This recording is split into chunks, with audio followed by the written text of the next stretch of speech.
Been reflecting on mudita as a quality to be cultivated. It really helps to keep the mind in a wholesome state. So much of the time, I think most of our minds, most people's minds are in a negative, judgmental, critical state. And, oh, I have to get all this work done, and oh, why are they doing it that way? And, oh, or we get judgmental, critical towards ourselves.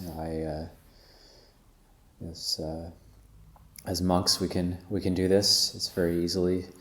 Oh, I forgot to wash my feet before I came into the hall, so I have a minor offense, a breach of the protocol, and we can be unbelievably brutal with ourselves for these very, very minor things. And so it's good to reflect on mudita.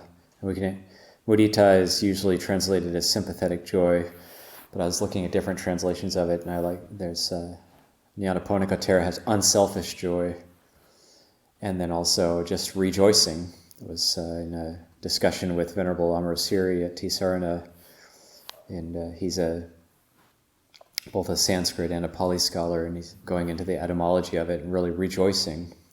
So not actually having to be dependent on anybody else, and we can actually have mudita for ourselves.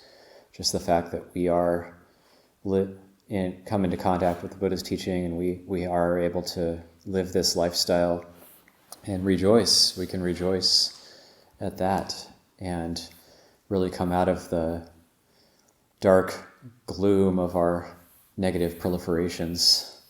And the mind, the Buddha's teaching, it's always pointing toward the wholesome mind. And it kind of reminds me also of Reverend Hung Sure talking about an insight he had after about 10 years of practice. He realized the Buddha wasn't a tyrannical police officer hitting him, bludgeoning him over the head with a billy club every time he breached a minor protocol of etiquette, but rather the Buddha is looking on us compassionately, and the Buddha loves us. The Buddha wants us to develop wholesome mental states, and it's not that we're going to be bludgeoned in the face every time we make a slight error, a slight mistake. That's what we're doing to ourselves, but that's not what the Buddha wants us to do to ourselves.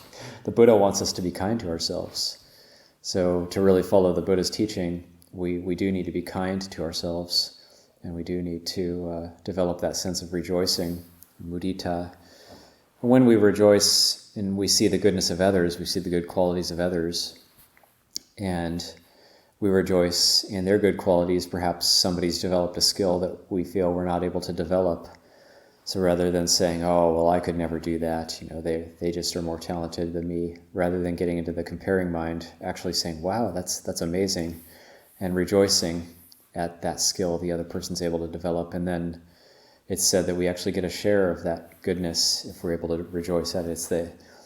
It's the easiest way to make a lot of good karma quickly without doing very much. So as Ajahn Jayasaro said when he's here, if you're very lazy, then just develop a lot of mudita and your practice will still progress. So, and if you're energetic, you can energetically develop it and it'll progress that much more. So good to think about mudita and just to rejoice, and then be very forgiving. We might feel, oh, well, I'm not able to cultivate mudita, I'm not able to rejoice, so then we bludgeon ourselves again. And but then just, well, okay, just take it one step at a time, being very forgiving with ourselves, and doing whatever we can to keep the mind, to buoy the mind up into a wholesome state and out of the darkness into the light. I'll leave that as a reflection this morning.